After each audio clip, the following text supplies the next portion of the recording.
Hello and welcome to the Justice Factor. What a year for news junkies in South Africa.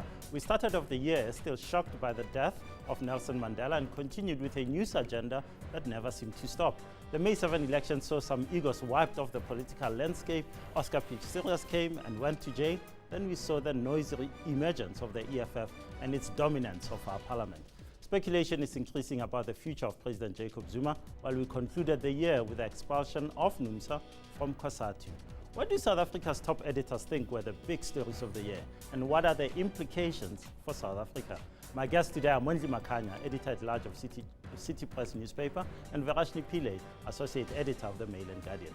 Mondli and Verashni will give us their top stories, and we'll get their winner of the year, and of course, their big losers. In the final segment of the show, we'll give the Justice Factor's winner and loser of the year. But first, Mondli Makhanya and Verashni Pillay.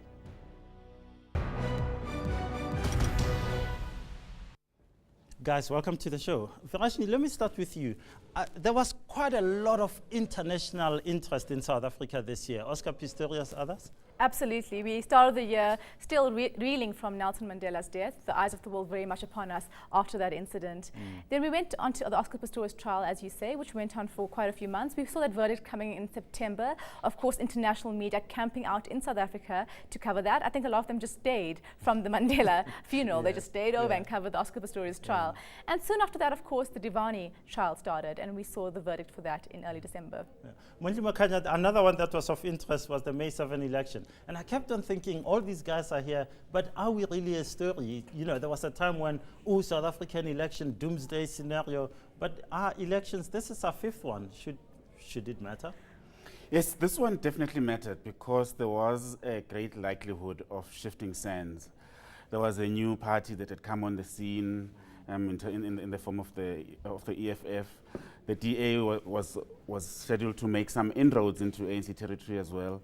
And then the ANC was also in a bit of crisis. I mean, like we had the whole crisis in COSATU, which was weakening the ANC. The image of the ANC president was not in a good space. So it was anticipated that this election you would see something happen. And indeed, we actually did see some shifting sands, particularly. Oh, come now, Mondli, 62.15%. The ANC should be happy. This is anywhere else in the world, people would say, fantastic, go ahead and run the country. You've got a resounding victory. Yes, 62% is a good victory. But remember that the ANC had come from close to 2/3 of the vote, and it marked a trend downwards.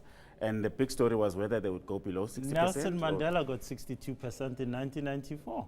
In an election that was not really, in an election which the result was a deal. It was not really it was not an election where you had an IC that was counting properly. Okay. But I think what was significant was that in every province the ANC did go down, and except for KwaZulu-Natal.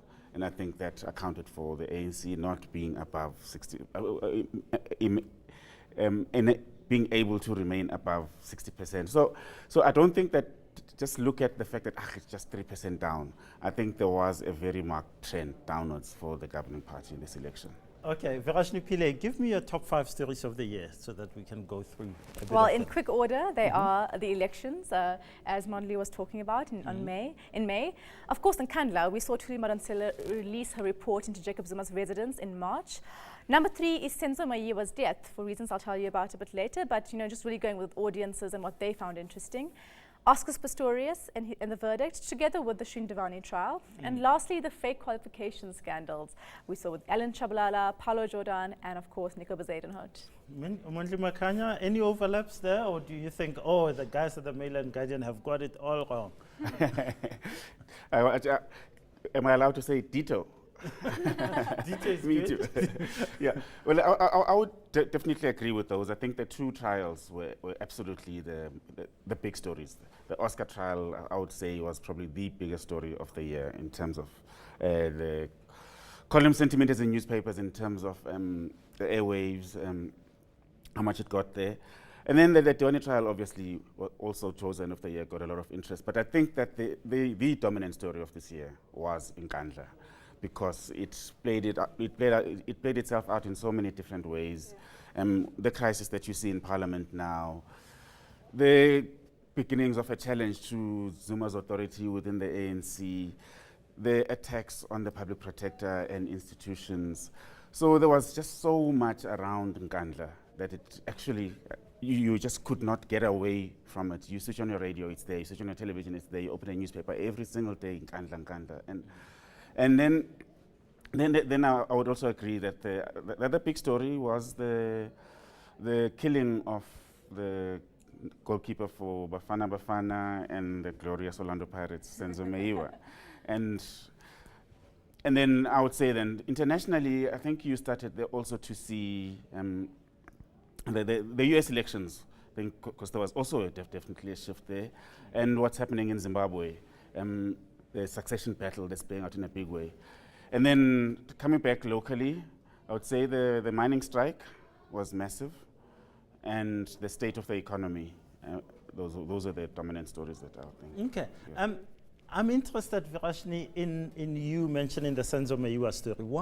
Why was this such a big story? I thought it was a football story, maybe, for people who are interested in that sort of thing, or maybe a bit of celebrity with his girlfriend. But was it a big story for society, for South Africa?